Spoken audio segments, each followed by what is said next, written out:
अब हम अपना हिस्सा लेंगे। मैं इस मूवमेंट को बचाने के लिए किसी भी हद तक आखिरी सांस तक बहन जी का साथ दूंगा। तो सत्ता की चाबी हमारे पास, शायद बहन जी जयप्रकाश को पार्टी की कमान सौंपेगी। भीड़ को वोट में तब्दील करने की क्वालिटी सबसे ज्यादा बहन जी के पास है।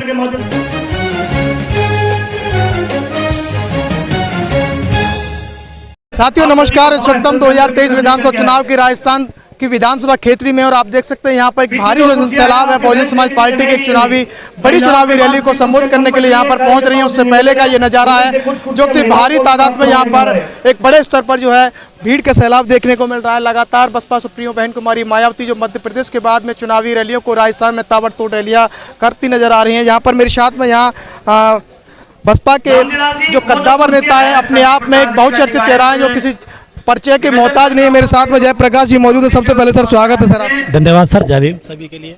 सर, जिस तरह से बसपा सुप्रीमो बहन जी मायावती मध्य प्रदेश के बाद में लगातार अब राजस्थान में ताबड़तोड़ रैलियां कर रही हैं और जनता जनार्दन की बात करें तो वह जनता की मांग भी हो रही है कि समय के मुताबिक बसपा का शासनकाल, उस पर क्या कहेंगे?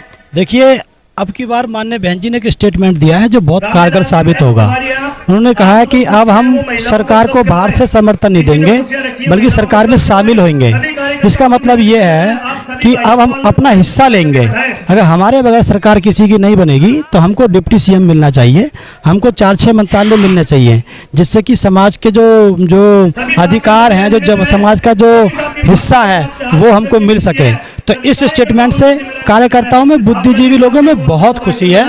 तो इसलिए अब की बार कम से कम जो है 30-30, 35-35 सीटें हम लोग मध्य प्रदेश और राजस्थान में जीतने जा रहे हैं। 15 से लेकर 20 सीट हम छत्तीसगढ़ में जीतने जा रहे हैं और बैलेंस ऑफ पावर के रूप में हम जो तेलंगाना है वहाँ पे उभर के आ रहे हैं। सर, लगातार लोगों की एक मांग हो रही है कि जिस तरह से भीड़ जो बहुजन समाज पार्टी की सुप्रीमो मायावती की चुनावी रैलियों में देखने को मिल रही है, ये भीड़ जो है वोटों में तब्दील होगी या न होगी, लोगों का एक बड़े स्तर पर आशंका जताई कि क्या कहेंगे? देखिए, भीड़ को वोटों में तब्दील करने की जो क्वालिटी है वो सबसे ज़्यादा साहब कांशीराम में थी और साहब कांशीराम की शिष्या मान्य बहन जी हैं। यहाँ पर अगर 5000 लोग हैं ना तो इनको आप लोग 50,000 माने और ये 50,000 लोग 2-2, 4-4 वोट अपने साथ में रखेंगे तो आप उसका अंदाज़ा लगा सकते हो। तो वोट को, भीड़ को वोट में तब्दील करने की क्वालिटी सबसे ज़्यादा बहन जी के पास है।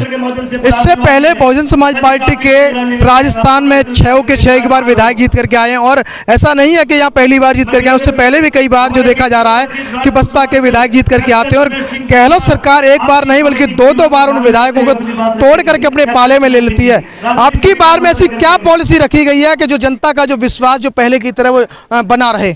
देखिए, वो इसलिए थी क्योंकि पहले हम बाहर से समर्थन करते थे। बीजेपी को रोकने के लिए हमने कांग्रेस को बाहर से समर्थन किया था, लेकिन अब की बार बहन जी ने कहा कि हम शामिल होंगे। एक बात जो आपने सवाल पूछा, नंबर 2 जो सवाल है जो आपका, उसका जो उत्तर है, माननीय बहन जी ने ये जो हम जो अब की बार जो है हम इस बात को समझें कि जब हमने कांग्रेस को बाहर से समर्थन देकर सरकार चला रहे थे उनकी हम तो हमने तो फिर उसने हमारे गहलोत ने हमारे विधायक खरीदे क्यों? फिर हमारे विधायक खरीदे क्यों जब हमने समर्थन दे दिया? क्योंकि कांग्रेस ये चाहती थी कि बसपा का नाम खत्म हो जाए, उसी राजस्थान में बसपा का नाम खत्म हो जाए।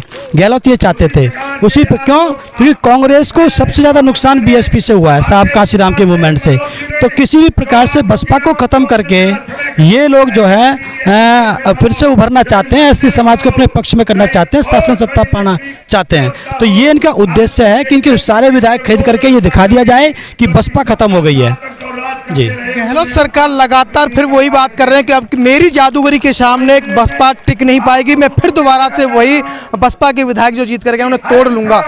कैसे इसका रोक सकेंगे? किस तरह से शिकंजा कसेंगे आप उन पर? देखिए, अब की बार बात देखिए, हालांकि ये बात तो गर्भ में छिपी हुई है, ये तो फ्यूचर बताएगा, लेकिन उसकी एक वजह थी, बिकने की, जाने की, खरीदने की एक वजह थी।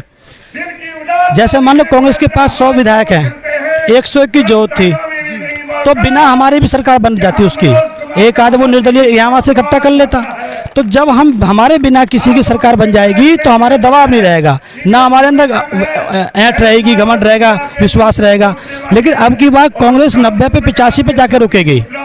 अब बात सवाल ये खड़ा होता है कि जिस तरह से बहुजन समाज पार्टी में करीब कई दर्जनों नेता कांग्रेस के जो शामिल हुए हैं, लोगों का कहना है कि कहीं भीतर घात होने का फिर दोबारा से डर लग रहा है। वो बसपा में आने के बाद फिर दोबारा से वो पाला पलट सकते हैं, क्या कहेंगे? देखिए, अगर बीएसपी के नेता कांग्रेस में शामिल हुए हैं तो कांग्रेस के नेता भी बीएसपी में शामिल हुए हैं। अधिकांश जो टिकट है अब की बार हमने उन्हीं लोगों को दिया है जो जीतेंगे। जो हमारे 6 विधायक हमारे जो बिक गए थे, उनमें से एक भी विधायक जीत नहीं पाएगा। अब की बार हमने इसकी तैयारी करी है। राजस्थान में एट्रोसिटी की लगातार घटना बढ़ रही हैं, वहीं गहलोत सरकार दावा करते हैं कि हम दलितों के तैसी हैं, महिलाओं सुरक्षा की जो दावा करती हैं वो क्या लग रहा है, सही मायने वो कारगर साबित है? बिल्कुल सही बात है। इसीलिए साहब काशीराम कहते थे कि एक सांपनाथ है, एक नागनाथ है। तो इसीलिए जो एट्रोसिटी बीजेपी सरकार में थी वो कांग्रेस में हुई, चाहे जालौर का मामला हो, चाहे मटका वाला कांड हो, चाहे मूछ वाला कांड हो। इसीलिए एससी समाज पूरी तरह से नाराज है और एससी के साथ सभी समाज मिलकर के माननीय बहन जी के पक्ष में आपकी बार। कई बार से देखा जा रहा है राजस्थान में 5 साल कांग्रेस सरकार, 5 साल भाजपा सरकार रहती है। अब की बार 2023 का विधानसभा चुनाव क्या लेके आएगा बाहर? अब की बार किसी की सरकार नहीं बनने देगा, हम ट्रायंगल फंसाएंगे और जब हम लोग बैलेंस ऑफ पावर बन जाएंगे तो सत्ता की चाबी हमारे पास होगी। इसलिए माननीय बहन जी खड़ा होता है सर, जिस तरह से बसपा में आप बड़े स्तर पर काम कर रहे थे और बसपा में से आप किसी भी कारणवश बाहर हैं, लगातार जनता की मांग हो रही है कि जयप्रकाश जी को बसपा में शामिल किया जाए, परंतु राष्ट्रीय स्तर की जो कार्यकारिणी है आपको शामिल नहीं कर पा रही है या आप नहीं हो पा रहे, क्या वजह मानी जाती है? देखिए, हो सकता है ये माननीय बहन जी की परीक्षा हो, क्योंकि चीज़ बड़ी है। जब मुझको पार्टी में लिया, जब मुझको राष्ट्रीय उपाध्यक्ष बनाया गया था तो समाज के बीच में मैसेज गया था कि शायद बहन जी जयप्रकाश को पार्टी की कमान सौंपेंगी। तो इस चक्कर में लोगों ने डिस्टर्ब कर दिया, बहन जी को मिसगाइड कर दिया। तो हो सकता है माननीय बहन जी के दिमाग में कुछ हो। अभी फिलहाल तो वो आकाश के बारे में सोच रही हैं। अगर आकाश सफल नहीं हो पाते हैं तो हो सकता है वो डिसीजन को वो चेंज कर सकती हैं। तो हो सकता है तब जाकर के हमारा ये। एक और मेरा अंतिम सवाल है सर, अगर बहुजन समाज पार्टी की राष्ट्रीय अध्यक्ष बहन कुमारी मायावती अगर आपको शामिल नहीं करती पार्टी में, क्या सर पार्टी में रहेंगे या किसी अदर दल में आप जाने की कोशिश करेंगे? मैंने पहले भी कहा है कि मैं किसी दल में नहीं जाऊंगा।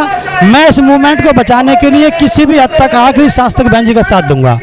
तो आप देख रहे हैं हमारे साथ में थे बहुजन समाज पार्टी के कद्दावर नेता जो किसी की पहचान के मोहताज नहीं है, जयप्रकाश जी थे, जो 2023 के विधानसभा चुनाव में यानी कि आज राजस्थान की विधानसभा खेतड़ी में यहाँ मौजूद है। और बहुजन समाज पार्टी की राष्ट्रीय अध्यक्ष बहन कुमारी मायावती एक बड़ी चुनावी रैली को संबोधित करने के लिए यहाँ पहुँच रही हैं। और तमामों जो जयप्रकाश जी ने जो बातें कही हैं कि वह अगर बसपा सुप्रीमो मायावती यानी पार्टी को शामिल में नहीं कराती है तो वह किसी भी दल में, किसी पार्टी में वह नहीं जाएंगे। साहब मानवर काशीराम जी की तर्ज पर वह मिशन मूवमेंट को बचाते रहेंगे। बने रहिए आप हमारे साथ में। खबरों वगैरह आप हमें यूट्यूब चैनल पर से देख रहे हैं तो यूट्यूब चैनल को सब्सक्राइब करें, फेसबुक पर देख रहे हैं तो फेसबुक पे फॉलो करें। फिर आएंगे नई वीडियो के साथ, तब तक के लिए जय भीम, नमस्कार। इस खबर को देखने के बाद क्या है आपकी राय, नीचे दिए गए कमेंट बॉक्स में दीजिए अपनी राय। ऐसी तमाम बड़ी खबरों को देखने के बाद क्या है आपकी राय, नीचे अगर अच्छी लगे तो लाइक कीजिए और शेयर कीजिए। और हाँ, ऐसी तमाम बड़ी खबरों को देखने के लिए जुड़े वाली बटन को दबाना ना भूलिए। अच्छी लगे तो लाइक कीजिए और शेयर कीजिए। और हाँ, खास खबरों के साथ सब्सक्राइब कर घंटे वाली बटन को दबाना ना भूलिए। जय भीम। फिर आते हैं आपके बीच कुछ